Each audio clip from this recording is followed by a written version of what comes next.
পূর্ণাময়ী পর্ব 4। আশা বাসায় নেই, প্রায় সে বাসা থেকে বের হয়ে যায় কাউকে কিছু না বলে। তাকে এ নিয়ে কিছু জিজ্ঞেস করলে সে পূর্ণা নিরুপমাকে নিয়ে কথা শোনায়। জরুরি তার বিষয় নিয়ে কিছু বলে না। তার যখন মা যা ইচ্ছে হয় তাই করে। আশার অনুপস্থিতিতে পূর্ণাকে রান্না করতে হবে, ভাই বোনদের দেখাশোনা করতে হবে। পূর্ণার যত্ন ও ভালোবাসা দিয়ে সংসারটা গুছিয়ে রাখে। সকালে সবাই নাস্তা শেষ করে সবকিছু গুছিয়ে দিচ্ছে। আকিবকে খাতা বই হাতে নিয়ে তাদের স্কুলে পাঠানোর জন্য বাড়ির সদর দরজার সামনে এগিয়ে দেয়।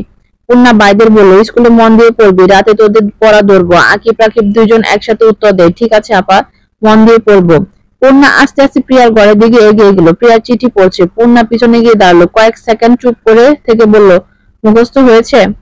প্রিয়া চমকে উঠে তাড়াহুড়া করে চিঠি টেবিলে রাখতে গিয়ে পড়ে গেল। সেটা উঠে আবার টেবিলে রাখলো। কাপা কাপা কণ্ঠে উত্তর দিল, কি আপা? প্রিয়ার দিকে এগিয়ে বলল, চিঠিটা মুখস্থ করেছিস? না আপা, এমনি দেখছিলাম। হয়েছে, আবার স্কুলে যা। ঠিক আছে আপা। আপা, হুম? যদি ওই সাইড আসলে আসবে, তাতে তোর কি? না কিছু না, যাচ্ছি। দৌড়ে ঘর থেকে বের হয়ে যায় প্রিয়া।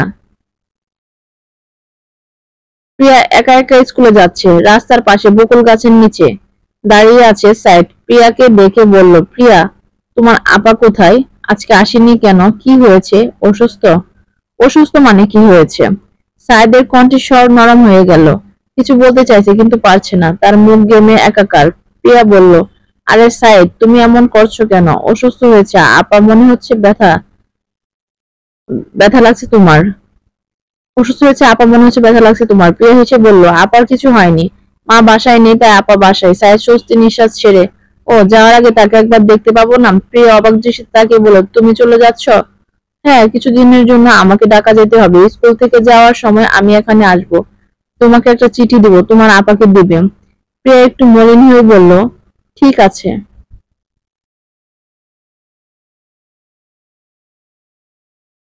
পূর্ণা রান্নাঘরে বসে রান্না করছে।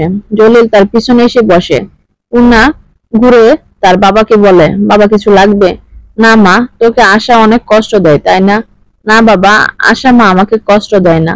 আমার কাছে মিথ্যা বলছিস। মানুষের মুখ মিথ্যা বললেও চোখ কখনো মিথ্যা বলে না। জলিল একটু সময় নিয়ে বলল, যদি তুমি সত্য জানতে চাও তাহলে তার চোখের দিকে তাকাও। চোখ মানুষের সত্যি প্রকাশ করে। পূর্ণা বলল, বাবা, তুমি এত সুন্দর করে বললে, মনে হয় তুমি যুবক সময়ে প্রেমিক পুরুষ ছিলেন। জলিল মৃদু হেসে উত্তর দিল, তোর মা আমার কথা শুনে প্রেমে পড়েছে। পূর্ণা হতভম্ব হয়ে তাকিয়ে আছে। তার বাবা কখনো তার মায়ের কথা বলেনি। তার মায়ের সম্পর্কে জানার অনেক ইচ্ছে সে আজকে শুনবে, তাই সে অনেক খুশি। পূর্ণা কৌতূহল হয়ে প্রশ্ন করে, মা কেমন ছিল বাবা? একটু থেমে উত্তর দিল, তোর মা ছিল এই গ্রামের সবচেয়ে সুন্দরী মেয়ে। সে অনেক বড় ঘরের মেয়ে, তার বাবা গ্রামের মেম্বার আর আমি এক ছেলে। নিরুপমার মতো সুন্দরী মেয়ে আমার মতো কালো ছেলের প্রেমে পড়ে, জেলের প্রেমে পড়েছে।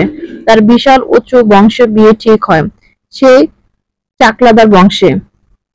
কিন্তু নিরুপমা আমাকে ভালোবেসে আমার ঘরে ছুটে আসে। মনে মনে ভালোবাসতাম, কিন্তু বলতে পারি নাই সে আমাকে পছন্দ করতো, কিন্তু কেউ কাউকে বলেনি।